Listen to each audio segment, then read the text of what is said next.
안녕하세요. 하루 5분 돈공부 하우돈입니다. 오늘은 투자를 안 하면 가난해진다라는 일상 속에서 항상 느끼는 진리에 대해서 이야기를 나눠보려고 해요. 20년 전, 30년 전의 부자들을 생각해봐요. 자가로 담보대출 없이 부동산 한 채 가지고 있고 번듯한 직장에서 따박따박 월급 나오고 나름 예금 자산은 5천만 원 이상 가지고 있는, 더불어 시골에 땅 하나 가지고 있으면 완벽한데 주변에서 모두 성공한 부자라고 칭송하던 시절이 있었어요. 사실 그래봤자 지금 따져보면 얼마 안 되는 금액이기도 한데 그 당시에는 그런 정도의 부만 가지고 있어도 부자라고 인정해주는 시대가 있었죠.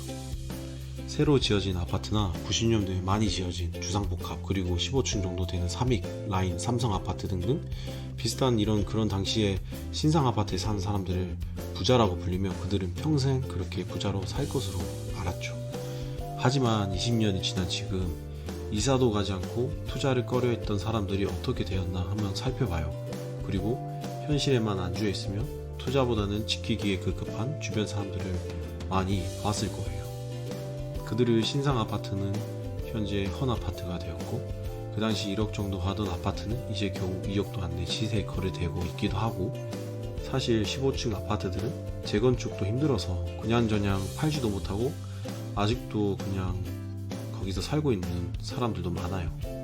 오히려 주택가 재개발 지역에 어중간하고 가난하게 살았던 사람들은 재개발한다고 하여 재개발의 맛을 보았고 재개발로 여러 번 자본주의 돈맛을 느꼈을 것이에요. 돈과 아이디어는 멈춰있으면 아무 의미가 없어요. 약간의 공식처럼 알아둬야 하는데 내 자가의 주택에 대해서 만족하고 내 통장 잔고에 만족하고 지키기에 급했던 사람들은 그냥 돈이 지속적으로 사라져 있을 것이 분명해요. 현실에 안주했던 사람들이 후회를 올 날이 있을 거예요. 저기로 이사 갔다면, 저기에 투자했다면 하고 말이에요. 그저 몇십 년간 노동 수입으로도 만족했기에 그냥 먹고 살기에 급급했을 것이에요. 하지만 미래를 보고 돈을 굴리며 현재의 상황을 만족하지 못하고 여러 번의 이사와 재개발, 재건축 투자, 그리고 부동산 투자를 끊임없이 했던 사람들은 돈가치 하락과 함께 실물 자산 가격 상승으로 자신도 어느새 부자가 되었을 가능성이 매우 높아요. 자신의 상황이 20년 전에는 안 좋았기에 현실을 탈피하고자 열심히 살았을 가능성이 많은 사람들이죠. 본인이 분명히 어렸을 때만 해도 잘 살았는데 남들과 비교하여 가난해지고 있다는 생각하지는 않으세요? 아님 반대로 어렸을 때는 못 살았는데 점점 자기도 모르게 자산이 늘어가고 있지는 않은가 한번 생각해 보신 적 있나요? 가난의 길과 부자의 길이 있어요. 현재의 불편함을 감수하고 절약하고 절제하는 습관이 미래의 부자가 될 수 있어요. 하지만 현재 당신의 상황에 만족하고 현재를 그냥 즐기며 살고자 한다면 당신은 가난의 길로 빠질 가능성이 매우 많죠. 투자를 해야 돼요. 수많은 이유가 있지만 가장 기본 이유는 대한민국에서 돈은 사라지지 않고 있어요. 저금리 기조가 유지된 지 10년이 훨씬 넘었어요.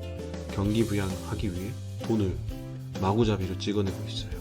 이번 코로나 사태가 터지면서 국민 개인당 뿌린 돈만 해도 수십 조에 이르기도 해요. 정치권에서도 표를 얻어내기 위해 돈 뿌려내기가 유행이 되고 있고 뿌려낸 돈은 사라지지 않고 지금 이 주머니 저 주머니를 지금 휘짓고 다니고 있어요. 돈이 사라지지 않으니 당연히 실물 자산의 가격은 오르고 있죠. 돈은 누구도 없애지 못해요. 돈을 찍어내는 정부도 돈을 없애지는 못해요. 어떻게든 예산으로 쓰고 달러로 바꾸고 환전하고 그저 내 돈 하기에 급급한 상황이기도 해요. 이런 베이스가 깔려있기 때문에 주식이든 부동산이든 투자를 해야 해요. 어떻게든 자산으로 바꾸는 형식으로 돈을 굴려나가야 돼요. 안 좋아하면 안 돼요. 새로운 곳을 찾아다니며 이사를 많이 해야 안목을 키우고 더 나은 환경으로 옮겨다니며 시세 차익도 거둘 수 있어요. 부동산도 마찬가지고 모든 투자 자산이 마찬가지예요. 그럼 강남 압구정 현대에 30년 동안 살았던 사람들은 뭐예요? 라고 반문할 수도 있지만 그런 경우는 매우 특수한 경우이기도 하고요. 서울 강남 재건축 아파트나 재건축 가능성이 있는 곳은 매우 특수한 경우로 정말 운 좋은 일부의 경우예요. 그래서 결론은 우리는 무조건 투자를 해야 한다. 우리의 돈을 무조건 움직여야 산다. 이 험난한 자본주의 사회에서 살아남을 수 있다라는 것을 말하고 싶었고, 어쨌든 주제는 오늘 투자를 해야 산다라는 주제로 이야기를 풀어봤는데 공감이 갈 수 있는 내용도 있고 공감이 안 갈 수도 있는 내용이라고 생각합니다. 하지만 우리가 한번 사는 인생인데 좀 더 윤택하고 좀 더 돈 많은 삶을 살아야 되지 않겠나 싶어서 이야기를 풀어봤습니다. 오늘도 이야기 들어주셔서 감사하고 하루 5분 통공부 구독해 주시면 감사하겠습니다.